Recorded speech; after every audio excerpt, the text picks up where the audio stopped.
बिस्मिल्लाहिर्रहमानिर्रहीम, अस्सलाम वालेकुम। मैं मुज़म्मिल अवान इस खबर के साथ हाजिर हूँ कि सुप्रीम कोर्ट ऑफ पाकिस्तान के जज जस्टिस एजाजुल हसन साहब का सदर ममलिकत डॉक्टर आरिफ अलवी ने इस्तीफ़ा मंजूर कर लिया। डॉक्टर आरिफ अलवी साहब ने जी मुज़ाहिर नकवी साहब जो इससे पहले मुस्तफ़ी हुए उनका भी इस्तीफ़ा मंजूर कर लिया। ये जो दो जज साहिबान हैं इनके ऊपर दरअसल जो मिसकॉन्डक्ट के इल्ज़ामात थे, एक तो मुज़ाहिर नकवी साहब के ख़िलाफ़ तो जो रेफरेंस चल रहा था उसमें तो मौसूफ आखिरी वक्त तक कहते रहे कि मैं सुप्रीम जुडिशल कौंसिल को जवाबदेह नहीं हूँ और मैं किसी तरह से भी सुप्रीम जुडिशल कौंसिल पर एतबार नहीं करता, मुझे इन जजेस पर एतबार नहीं है, ये खुद को सुप्रीम जुडिशल कौंसिल से अलहदा कर लें, ये खुद को बेंच से अलहदा कर लें।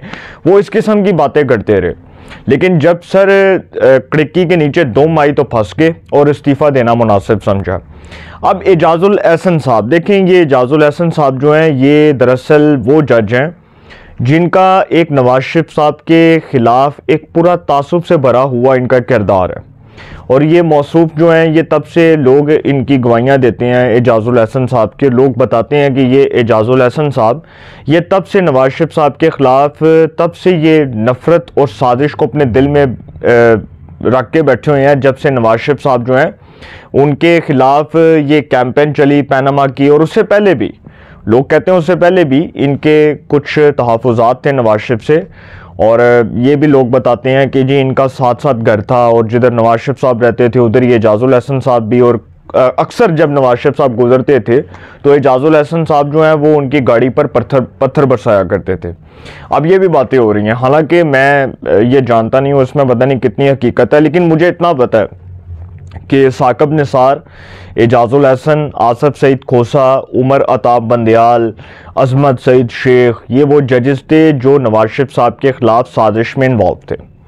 अब ये जो जजेस थे इनको नवाज शरीफ से एक तो नफ़रत भी थी, नवाज शरीफ के ख़िलाफ़ दिल में नफ़रत भी थी उनके, वो नवाज शरीफ साहब के ख़िलाफ़ एक तासुब भी था, और वो समझते थे कि नवाज शरीफ जो है वो हमारे रास्ते में बहुत बड़ी रुकावट है। अब एजाजुल हसन साहब ने इस्तीफ़ा क्यों दिया? देखें, ये 8 महीने रह गए थे, कुछ बहुत ही कम टाइम था, और इन्होंने इसके बाद चीफ जस्टिस ऑफ पाकिस्तान बनना था, मोस्ट सीनियर जज थे सुप्रीम कोर्ट के, क्योंकि जस्टिस सरदार तारिक मसूद जो हैं उन्होंने तो मार्च 2024 में रिटायर हो जाना है। तो उसके बाद जस्टिस एजाजुल हसन साहब ने 2024 अक्टूबर 2024 में चीफ जस्टिस ऑफ पाकिस्तान की हैसियत से हलफ उठाना था। अब प्रॉब्लम ये हुआ कि जी एजाजुल हसन साहब ने इस्तीफ़ा दे दिया क्योंकि उनके खिलाफ सर शिकायत आ रही थी और उनके खिलाफ रेफरेंस फाइल होने लगा था 1 कॉन्स्टिट्यूशनल एवेन्यू का, और उसमें बड़ी सॉलिड बेस थी, वो बड़ी मजबूत बुनियादों वाला रेफरेंस होना था। और मौसूफ ने दौड़ लगा दी और कानून नस के उन्होंने कहा कि जी मैं इस्तीफ़ा दूँ, और इस्तीफ़ा देना उन्होंने मुनासिब समझा और बेहतर समझा कि इस्तीफ़ा दे के जान छुड़ाऊँ और घर जाऊँ। लेकिन सर ये इस्तीफ़ा देकर जान नहीं छूटेगी, क्योंकि सुप्रीम जुडिशल कौंसिल जिसमें जस्टिस मुज़ाहिर अकबर नकवी साहब के ख़िलाफ़ तहकीकात चल रही थी, और जस्टिस मुज़ाहिर अकबर नकवी साहब ने इस्तीफ़ा दे दिया, और लोग ये समझते हैं कि जी इस्तीफ़ा दे के मट्टी पाओ प्रोग्राम शुरू हो जाएगा और ये मामला दब जाएगा और कहानी मुक जाएगी, रोला ख़त्म हो जाएगा। तो नहीं, जस्टिस काजी फ़ाइज़ ईसा साहब ने इस केस में तारीखी मिसाल कायम करनी है, और वो तारीखी फ़ैसला देकर तारीखी मिसाल कायम करेंगे उनके साथ जो अब, चूँकि सुप्रीम जुडिशल काउंसिल की एलिवेशन चेंज हो गई है, जस्टिस एजाजुल हसन साहब जो हैं वो बतौर सुप्रीम कोर्ट जज रिज़ाइन कर गए हैं।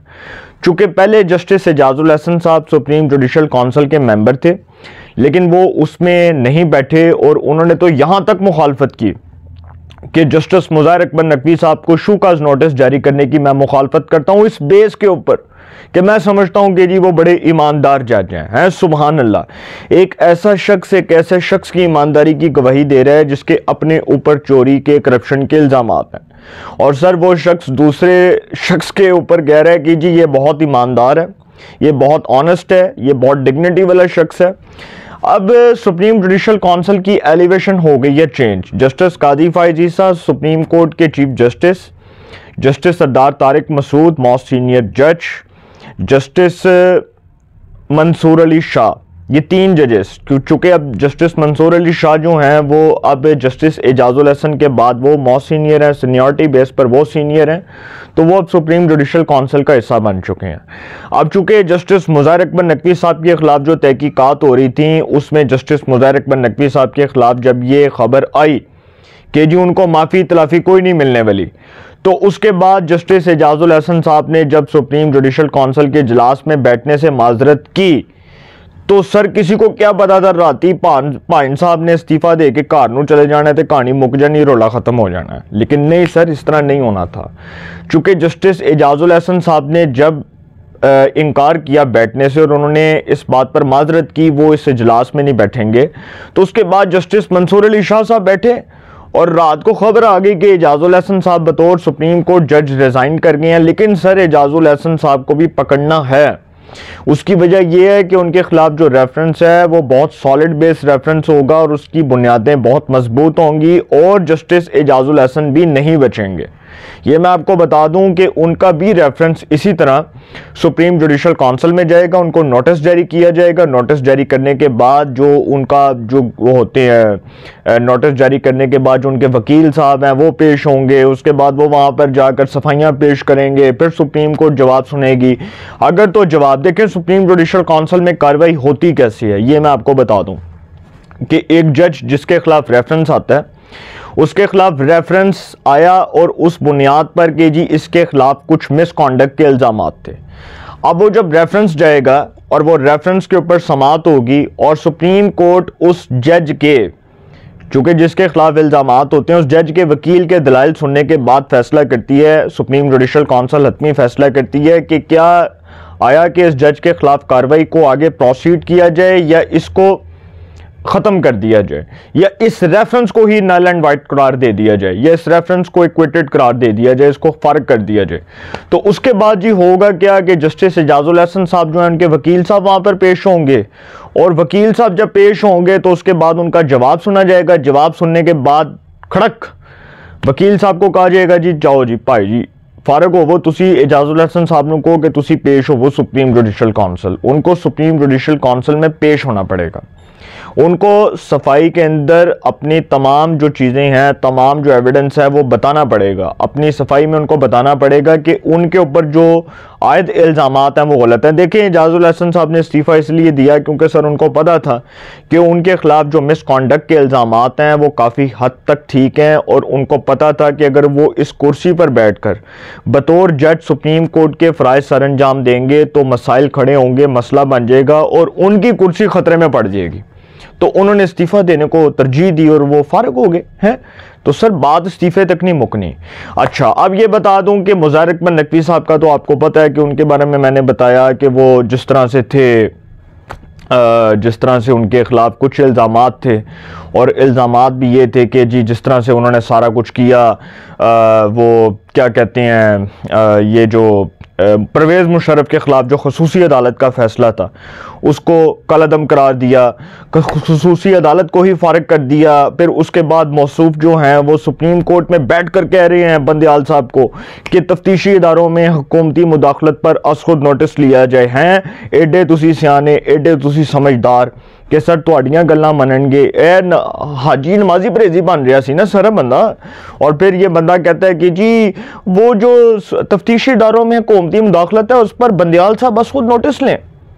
कौन ने? बंदयाल साहब। बंदयाल साहब बस खुद नोटिस लें। और फिर कहते हैं कि जी जो इस वक्त जो हो रहा है, जिस तरह से हो रहा है, सियासी पोलराइजेशन हो रही है, हमें बड़ी तशवीश है। तशवीश का इजहार कर रहे थे ना मौसूफ, और फिर बाद में मौसूफ जो हैं वो सियासी केसेस सुनते रहे, इनके ऊपर उंगलियां उठती रहीं और ये मौसूफ सियासी केसेस सुनते रहे। ये उन बेंचेस में बैठे जिन बेंचेस पर तहफ़्फ़ुज़ात उठाए गए, तहफ़्फ़ुज़ात ज़ाहिर किए गए मुस्लिम लीग नून की तरफ से, PDM की तरफ से, तमाम हुकूमती इत्तेहादी जमातों की तरफ से। जब शहबाज शरीफ साहब की हुकूमत थी तो उन्होंने कहा कि एजाजुल हसन साहब और मुज़ाहिर अकबर नकवी साहब को तो खुद को बेंच से अलहदा कर लेना चाहिए, ये तो सियासी लोग हैं, ये तो पहले ही जो है वो मुतनाज़ फैसले दे चुके हैं। लेकिन सर वो बैठे हुए थे।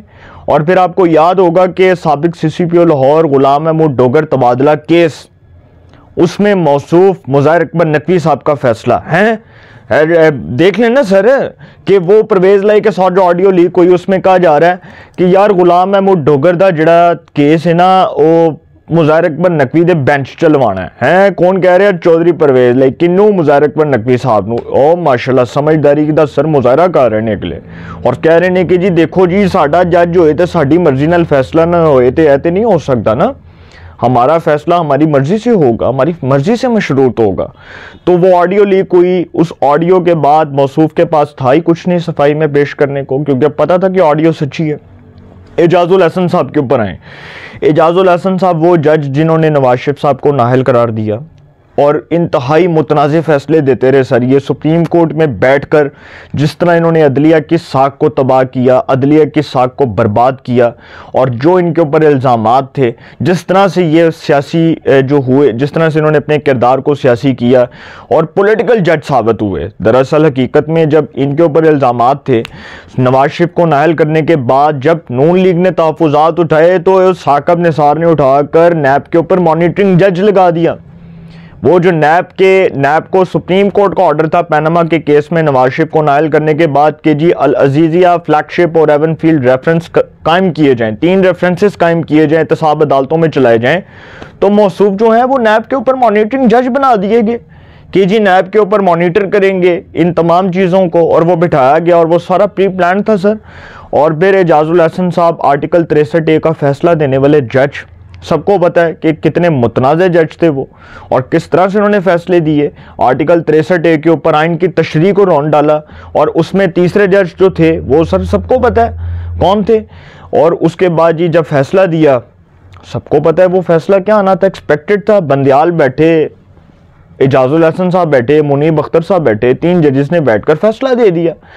अब होने क्या जा रहा है देखिए। फिर ये एजाजुल हसन साहब के ऊपर एक और बात बताऊं कि ये एजाजुल हसन साहब ने एक और फैसला दिया था, आपको शायद याद होगा। वो ये था कि जो नैब कवानीन में जो तरमीम थी उसको कलअदम करार दे दिया। बंदियाल साहब ने अपनी रिटायरमेंट से जाने से पहले उसी दिन, रिटायरमेंट के उसी दिन ये फैसला दे दिया कि जो नैब कवानीन है उसमें तरमीम को कलअदम करार दे दिया है। 3 जजेस थे, जस्टिस मंसूर अली शाह, जस्टिस एजाजुल हसन और जस्टिस उमर अता बंदियाल। जस्टिस मंसूर अली शाह साहब का इख्तलाफी नोट आया और वो बहुत ही इंटेग्रिटी वाले जज हैं। जस्टिस मंसूर अली शाह जो लाहौर हाई कोर्ट के चीफ जस्टिस भी रहे, सुप्रीम कोर्ट के मोस्ट सीनियर जज हैं। सर उनका फैसला पढ़ लें, उनका फैसला पढ़ लें आप, और आपको पता चल जाएगा कि उन्होंने फैसले में क्या लिखा है। और उन्होंने बहुत अच्छी बात की कि जी पार्लियामान जो है वो कानून साज इदारा है, पार्लियामेंट नैब कवानीन में तरमीम कर सकता है, लेकिन बंदियाल ते वो एजाजुल हसन की सुई उत्थे अड़ी हुई सी। उन्होंने कहा कि जी नहीं, जो सी कमांगे वही होएगा। और फिर बंदियाल साहब जी माशाल्लाह, और फिर ये एजाजुल हसन साहब और ये नकवी वो जज जिन्होंने फौजी अदालतों की हैसियत को कलअदम करार दिया है। कोई फैसला आज तक को ढंग का फैसला नहीं दिया सर। जो फैसले दिए पुठे दिए, गलत दिए और आइन और कानून से हट कर दिए। और अब वो जो यूट्यूबर्स, सो कॉल्ड लोग जो बैठकर अब कह रहे हैं कि जी एजाजुल हसन और नकवी इनके खिलाफ 1 साल से कैंपेन चल रही थी, शर्म से डूब मरो आप लोग, शर्म से डूब मरे आप लोग कि आप लोग सारा दिन प्रोपेगेंडा करते रहे सोशल मीडिया पर बैठकर।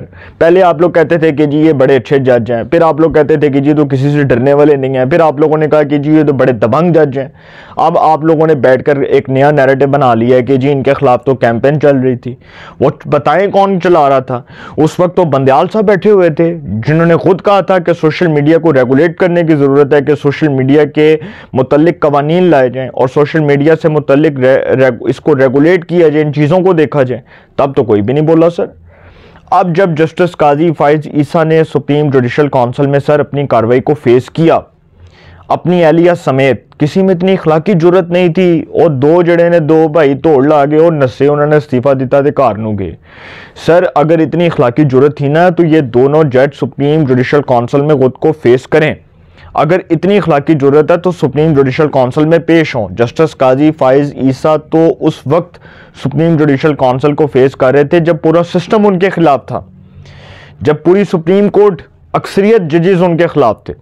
और उसमें बैठे कौन थे? उमर अता बंदियाल साहब, जो 10 रुकनी लार्जर बेंच के सरबराह थे। उनको किसने बनाया था? जस्टिस गुलजार ने।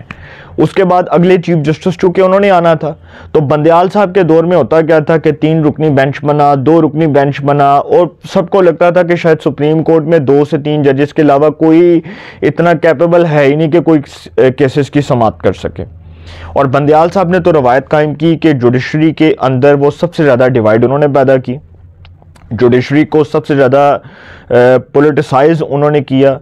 जुडिशरी को सबसे ज़्यादा मुतनाज़ उन्होंने बनाया, जुडिशरी को कंट्रोवर्सी में उन्होंने उलझाया। और अब वो बैठकर उनके पेटी भाई कह रहे हैं कि जी जो एजाजुल हसन है और नकवी साहब उनके खिलाफ तो साजिश हो रही है। और दसो केड़ी साजिश हो रही है यार, और दसो भाई केड़ी साजिश हुई है? कोई साजिश हुई यहाँ पर? किसी ने किसी के खिलाफ कोई साजिश नहीं की। क्या एजाजुल हसन को किसी ने कहा था कि सिस्टम आपके खिलाफ है, आप रिज़ाइन कर दो? वो अपने रेफरेंस की वजह से रिज़ाइन करके गए। उनको पता था कि उनके खिलाफ एक रेफरेंस आ रहा है 1 कॉन्स्टिट्यूशनल एवेन्यू का, और उसमें उन्होंने रगड़े जाना है और फड़े जाना है। तो मौसूफ जो है वो दौड़ लगा के नस गए, घर नू गए, तो इस्तीफा दिता, ते सकून किया, और कुछ भी नहीं सर। उनको पता था कि यही होना है। अब मैं आपको एक और चीज़ बता दूं कि लास्ट खबर आपको दे दूं। एक सुप्रीम कोर्ट के जज सर कुछ दिन बाद इस्तीफा आने वाला है। हो सकता है कल आ जाए, परसों आ जाए, कोई डेट नहीं दे रहा, लेकिन इस्तीफा एक और आने वाला और खड़ाक होने वाला है। और वो जो मौसूफ हैं उनका मैं नाम नहीं लूँगा, तो सबको पता है वो कौन है, क्योंकि सर इशारतन तो बात समझ आ जाती है। एक और इस्तीफा आने वाला है और उसके बाद 2 इस्तीफे और आने वाले हैं, सुप्रीम कोर्ट से आने वाले हैं। सर ये मैंने आपको खबर दे दी है, अगर कहेंगे तो आपको पर्सनली बता दूंगा वो कौन है, लेकिन अभी इधर नहीं बताऊंगा। और वो इस्तीफ़ा बहुत सॉलिड बेस होगा उसके अंदर। उसके बाद आप देखेंगे 63A का केस लग जाएगा, और वो जज साहब जिन्होंने आइन को रीराइट किया और कहा कि जी जो मुनहरिफ अरकान है उनका वोट काउंट होगा, और डी सीट होने वाले जो अरकान है उनका वोट काउंट नहीं होगा, और फिर मुनहरिफ अरकान जो है सॉरी उनका वोट काउंट नहीं होगा, डी सीट इनको कर दिया गया इस बुनियाद पर। और अगर वो PTI की तरफ से वो लोग वोट कास्ट करें, वो सादिक संजरानी जैसे लोगों को चेयरमैन सेनेट बनाया जाए, उस वक्त वोट शुमार हुए। और जब हमजा शहबाज की बारी आई तब वोट काउंट नहीं होगा। क्यों? क्योंकि सर परवेज़ लाई हमारी मजबूरी था। और ये तो वो जज थे एजाजुल हसन साहब और बंदयाल साहब, जब सुप्रीम कोर्ट लाहौर रजिस्ट्री में ये भी दरख्वास्त भी नहीं गई थी, और परवेज़ लाई साहब आर्टिकल 63A के अंदर ये दरख्वास्त लेकर सुप्रीम कोर्ट लाहौर रजिस्ट्री जा रहे थे, उनके वकील साहब जा रहे थे। तो ये मौसूफ दोनों पहले से बैठे हुए थे वहाँ पे सर। ਇਹ भी खबर पता लगी कि पहले ਦੇ ਉੱਥੇ बैठे हुए सी, ਉੱਥੇ डेरा ला के बैठे हुए सन। इन्होंने पता सी कि यार दरख्वास्त आ रही है, इसी दरख्वास्त की समाप्त करांगे। और सर यही होना है। देखें जब सिस्टम के अंदर बैठकर इस तरह के घपले होंगे, 2 नंबरियाँ होंगी, चोरी चकारी होगी, लूट मार होगी, तो सर उसका अंजाम भयानक होगा। और वो फैज़ का शेर था, वो मेरी ज़ुबान पर आया, वो पता नहीं क्या शेर था, वो मैं भूल गया हूँ, लेकिन खैर मैंने आपको बता दिया कि ये होने वाला है। एक और इस्तीफ़ा आ रहा है, और इंतज़ार करें, मुनासिब वक्त का इंतज़ार करें। और वो इस्तीफ़ा आप देखेंगे बहुत मजबूत बुनियादों पर होगा। वो जज साहब भी घर जाएंगे, रिज़ाइन करेंगे। सर सुप्रीम कोर्ट में अब ये रवायत कायम होने जा रही है। चीफ जस्टिस कह चुके हैं कि कोई जज जो है वो आइन और कानून से बालातर नहीं है। नो जज इज़ अबव द लॉ, ये कह दिया चीफ जस्टिस ने, वाजे कर दिया। अपनी राय का कमेंट्स में ज़रूर इज़हार कीजिएगा। इंशाल्लाह एक नए सेगमेंट के साथ फिर मुलाकात होगी। अपना बहुत ख्याल रखिएगा। आला निगहबान।